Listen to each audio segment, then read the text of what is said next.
Mesdames, Messieurs, bonjour. Le gouvernement togolais ambitionne de planter 1 milliard d'arbres à l'horizon 2030. Pour accompagner le gouvernement à atteindre son objectif, les communes s'activent et jouent leur partition. Nous sommes dans la commune à Goignivé-3. Nous allons nous entretenir avec M. Yao Adonkanou, maire de la commune à Goignivé-3, sur les actions menées par sa commune pour accompagner le gouvernement à atteindre son objectif. Nous sommes sur un des sites reboisés par la commune et c'est ici que va se dérouler notre entretien. Monsieur le maire, bonjour. Bonjour. Merci de nous recevoir chez vous. Je vous remercie d'avance. Monsieur le maire, nous sommes dans votre belle commune. Présentez-nous d'une manière succincte la commune à Goignivé-3. La commune à Goignivé-3 est l'une des 13 communes du Grand Lomé qui a comme commune limitrophe à Goignivé 1 et à Goignivé 5, Golfe 5.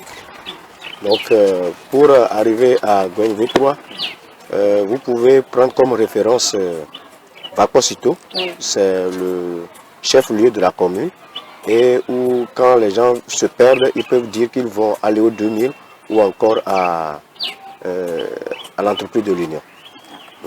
Alors, le 30 mai 2022, le gouvernement a communiqué son désir de planter 1 milliard d'arbres à l'horizon 2030. Quelle appréciation faites-vous de ce désir du gouvernement? Vous le savez tous, et nous sommes tous conscients que cette initiative de planter 1 milliard d'arbres à l'horizon 2030, initiée par le gouvernement, est louable. Nous sommes très contents parce que nous vivons tous au jour le jour, au quotidien, les dégradations de la nature dues à la dégradation de l'écosystème et les changements climatiques que nous subissons actuellement. Dans votre commune, quelles sont les actions que vous menez pour accompagner le gouvernement à atteindre son objectif? Plusieurs actions sont menées. Et la plus grande des actions, c'est la plantation de beaucoup d'arbres. Nous voulons accompagner le gouvernement et nous sensibilisons la population pour pouvoir comprendre l'importance de ce désir du gouvernement de planter à l'horizon 2030 1 milliard d'arbres parce que il faut reconnaître que ce n'est pas pour le gouvernement, c'est pour nous tous.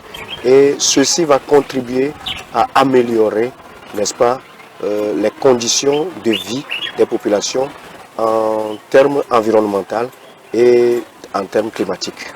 Pour accompagner le gouvernement à atteindre son objectif, la commune à Goignivé-3 plante beaucoup d'arbres. Monsieur le maire, quels sont les types d'espèces que vous mettez souvent en terre dans vos activités de reboisement? Comme vous pouvez le constater, nous remercions le gouvernement qui, après avoir pris cette initiative, a mis à notre disposition aussi des arbres, des plants que nous essayons de mettre en terre. Et nous plantons les caillasses, nous plantons les eucalyptus, tous les types d'arbres, nous les plantons. Alors, qu'est-ce que ces activités de reboisement ajoutent à l'environnement? Autrement dit, est-ce pour des raisons esthétiques ou environnementales que vous faites ces activités de reboisement? Oui, non seulement sur le plan environnemental, mais esthétique aussi. Vous pouvez le constater. Ici, sur le site du CMS à Goël-Lavagno, où nous sommes, tout était vaste, tout était vide. Mais aujourd'hui, quand vous rentrez, vous sentez que c'est joli à voir d'abord et l'air est frais ici. À tout moment, vous pouvez venir et prendre de l'air. Et cela profite beaucoup aux patients et ceux qui suivent les patients pour arriver sur le site. Alors, comment se fait la sélection des sites sur lesquels vous faites vos activités de reboisement? Oui, la sélection se fait de concert avec le conseil municipal. L'exécutif travaille avec le conseil municipal et nous travaillons également avec les CDB, les comités de développement à la base de la commune et les chefs traditionnels. Et ensemble, nous sélectionnons les sites et nous allons souvent dans les sites à vocation publique et surtout quand il s'agit de la journée, bien sûr, mais nous sensibilisons, nous demandons à chacun de planter des arbres chez soi. Quelles sont donc les difficultés que vous rencontrez dans vos activités de reboisement? Les difficultés sont nombreuses, ça on ne peut pas s'en passer. Je peux dire que beaucoup n'ont pas encore compris, beaucoup ont compris mais certains n'ont pas encore compris, ils pensent que c'est encore une activité de plus que le gouvernement vient ajouter à leurs travaux de tous les jours. Et aussi quand nous plantons les arbres, il faut veiller à ce que ces arbres-là puissent évoluer. Mais quand on quitte les lieux, souvent, sur certains sites, ce sont les joueurs de football et qui viennent, pas des petites personnes, hein, des grandes personnes, qui viennent et qui piétinent. Donc nous avons pris les dispositions contre ça. Ailleurs, ce sont les animaux qui divaguent et nous avons aussi pris les dispositions pour ça. Et donc les difficultés sont énormes. Donc tous les jours, il faut veiller à l'évolution de ces plants jusqu'à ce qu'ils deviennent des arbres. Vous avez parlé des dispositions prises, mais parlez-nous un peu plus sur ces dispositions prises pour pallier ces difficultés sur le terrain. Bon, vous savez, pour la divagation des animaux dans la commune, nous avons pris des dispositions selon les textes en vigueur pour pouvoir sanctionner. Et donc, les gens sont sensibilisés en conséquence. Et si on attrape un animal, c'est avec toutes les sanctions qui s'ensuivent. Mais en ce qui concerne les lieux où les joueurs, etc. vont, je pense que nous avons sensibilisé ces gens-là et on a dû croire qu'ils ont compris parce que sur les mêmes lieux, aujourd'hui, les arbres sont en train d'évoluer. Et il y a une équipe de veille avec la division technique de la mairie qui veille à cela au quotidien. Au-delà des méthodes prises pour protéger les arbres ou les plants que vous mettez en terre, quelles sont les stratégies mises en place pour inciter la population à vous accompagner dans vos activités de reboisement? Je le disais tantôt que nous continuons de travailler avec les CDB et les chefs traditionnels et nous réfléchissons ensemble. Notre stratégie, la plus grande stratégie que nous adoptons à BNV3, sans vous mentir, c'est la sensibilisation, c'est de faire comprendre à la population le bien fondé de cette activité, sinon de cette initiative et sa conséquence positive qu'elle peut avoir sur la vie de l'homme. C'est la stratégie, la plus grande stratégie que nous adoptons. D'accord. Alors, quelles sont les actions à venir dans la commune Aguaye-Nivé-3 pour accompagner le gouvernement dans l'atteinte de son objectif?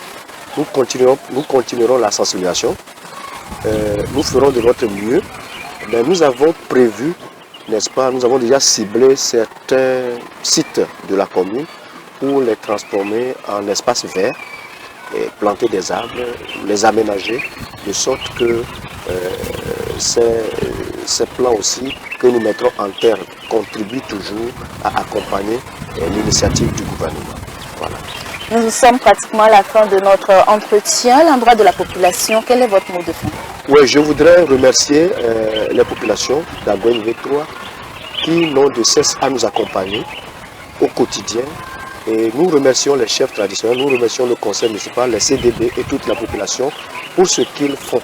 Parce que par moment, lorsque nous-mêmes, en tant que mairie, on n'est pas sur place, nous sommes toujours alertés par les équipes de veille quand quelque chose se dégrade quelque part par rapport concernant les arbres que nous avons plantés. Et donc les populations travaillent beaucoup avec nous. Mais mettre un plan en terre, c'est bon, mais le suivre jusqu'à ce qu'il devienne un arbre, c'est très important. Et nous sensibilisons, nous demandons à toute la population de prendre ce projet, cette initiative du gouvernement à bras le corps. Parce que cela, nous tous, nous sommes aujourd'hui conscients de comment ça se passe partout dans le monde. Ce sont les arbres plantés et qui vont nous aider beaucoup à combattre les changements climatiques dont nous subissons les conséquences aujourd'hui. Est-ce que vous me comprenez? Donc c'est très important que la population s'engage. Non seulement cette population, toute la population togolaise doit s'engager aux côtés du gouvernement pour atteindre cet objectif. Même au-delà d'1 milliard d'arbres, c'est souhaitable. Puisqu'on peut planter même 1000 milliards, ça sera encore très, très bon. Je vous remercie. Je vous remercie aussi, monsieur le maire. Nous n'allons pas nous quitter sans nous prêter à ce rituel de reboisement. Oui. Après vous, monsieur le maire. D'accord.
Et voilà, monsieur le maire et moi, nous venons de donner vie à 2 jeunes plants qui vont sans doute grandir et servir à la population. Merci, monsieur le maire, de nous avoir accordé votre temps. C'est moi qui vous remercie.